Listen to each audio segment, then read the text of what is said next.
नमस्कार दर्शक मित्रों, आप देख रहे हैं जीपीएमसी न्यूज़ 24/7 लाइव।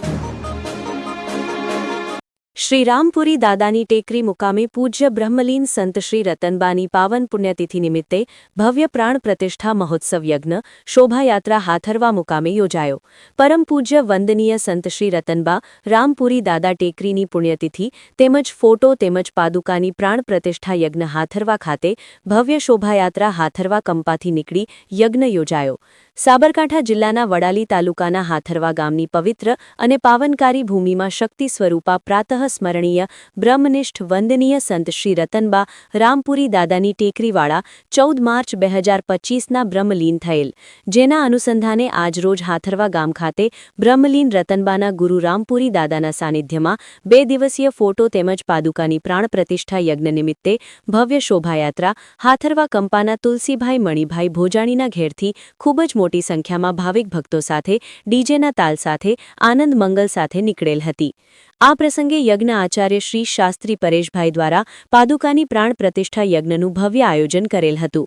આ પ્રસંગે તારીખ 4, 5 અને 6 માર્ચના રોજ જુદા જુદા કાર્યક્રમો સત્સંગ ભજન કરવામાં આવેલ અને જેના ભોજન પ્રસાદના દાતા વિમળાબા મૂલચંદ શાહ હસ્તે દક્ષાબેન જીતુભાઈ શાહ વિમુલ ફાર્મ અમદાવાદ તરફથી આપવામાં આવેલ હતું। રામપુરી દાદાના મંદિરના મુખ્ય દાતા સ્વર્ગસ્થ ઓળખીબેન લખાભાઈ તરફથી ₹1,51,111 આપવામાં આવેલ હતા। ખૂબ મોટું દાન હાથરવા ગામ અને દાતાઓ તરફથી મળેલ હતું અને આ વિસ્તારમાં એક રમણીય મંદિર થવાથી આ વિસ્તારની પ્રજામાં ખૂબ જ આનંદ વ્યાપેલ હતો। આજના પ્રસંગે પૂજ્ય પંકજદાસજી મહારાજ અને મણિરામજી મહારાજ ખેડબ્રાહ્માવાળા તેમજ મોટી સંખ્યામાં કચ્છ કડવા પાટીદાર સમાજના આગેવાનો કાર્યકર્તાઓ અને સાથે કડવા પાટીદાર સમાજના કાર્યકરો સાથે ક્ષત્રિય સમાજના આગેવાનો પણ ઉપસ્થિત રહેલા હતા। આ સાથે સમગ્ર હાથરવા ગામના તમામ પ્રજાજનો જોડાઈ જાણે સમરસતાનું વાતાવરણ સર્જાયેલ હતું। जय श्री राम, वंदे मातरम, भारत माता की जय साथे रिपोर्टर दिनेश भाई पी पटेल, 4 तालुका मंत्री श्री, जीपीएमसी न्यूज़ 24/7 लाइव। સવાર સાંજ 10-10 વખતે પાણીના ભરેલા ગળા લઈ અને ઉપર રામપુરી દાદામાં આવેલા અબોલ પશુઓ કેટલાય જીવોનો જ્યારે સેવા કરવાની ભાવનાથી જ્યારે એ દીકરી રતનબા 30 વર્ષની ઉંમરે ઘર સંસાર છોડી રામપુરી દાદાના ચરણોમાં જ્યારે સેવાનું એ બિરાજમાન કરવા માટે જ્યારે જઈ રહી છે ત્યારે ખૂબ એના કેવો ભાવ હશે આ જંગલની અંદર આ પૃથ્વી તણો ભાવ આ હાથરવા ગામની ભૂમિને પવિત્ર કરવા માટે એ સપનામાં આવેલા સાકારને સત્કાર કરવા માટે જ્યારે દીકરી અહીંયા પ્રવેશ કરે છે ત્યારે આખું જીવન પહેલા જ કીધું ને કે એ માટીના ઘડતર થઈને આવી હતી ત્યારે આજે પૂછવા આપણે સૌ અહીંયા એમના દર્શનના લાવો લઈ રહ્યા છે। આ રતનબા કેટલાય દુખડાના દુઃખ લીધા છે। આખી જિંદગી 55 વર્ષ સુધી બીજાના દુઃખ માટે બીજાના પારણા માટે ગામની સુખાકારી માટે જ્યારે વરસાદ ના આવતો ત્યારે પોતે પોતાને ભૂખે રહી પોતાના શરીરને કષ્ટ આપી બીજાનું દુઃખ કઈ રીતે દૂર થાય એ ભાવના સાથે રતનબાઈ આખી જીવન અહીંયા સમર્પિત કર્યું ત્યારે અંદરથી એ ભાવ અંદર થાય છે કે આજે રતનબા આપણા કળિયુગની અંદર સાક્ષાત ભગવાન તરીકે એમને જોઈને આપણને અંદરથી આંખમાં આંસુડા થાય કે આ દીકરી અમારી વચ્ચે આજે યજ્ઞ લઈને બેઠા છે એ એમનું જીવન સમર્પિત કર્યું છે।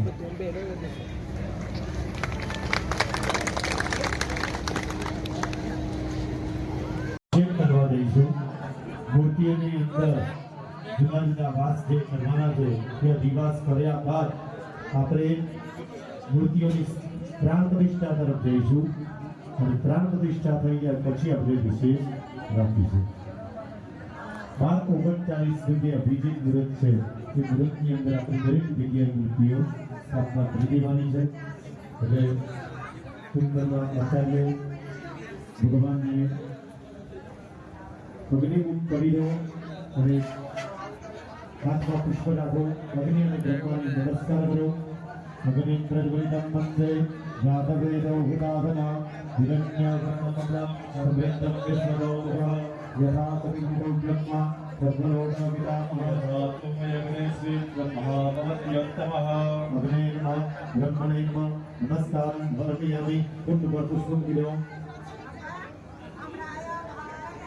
ગુરુદેવો 5 વખત ઘીની આહુતિ આપી છું.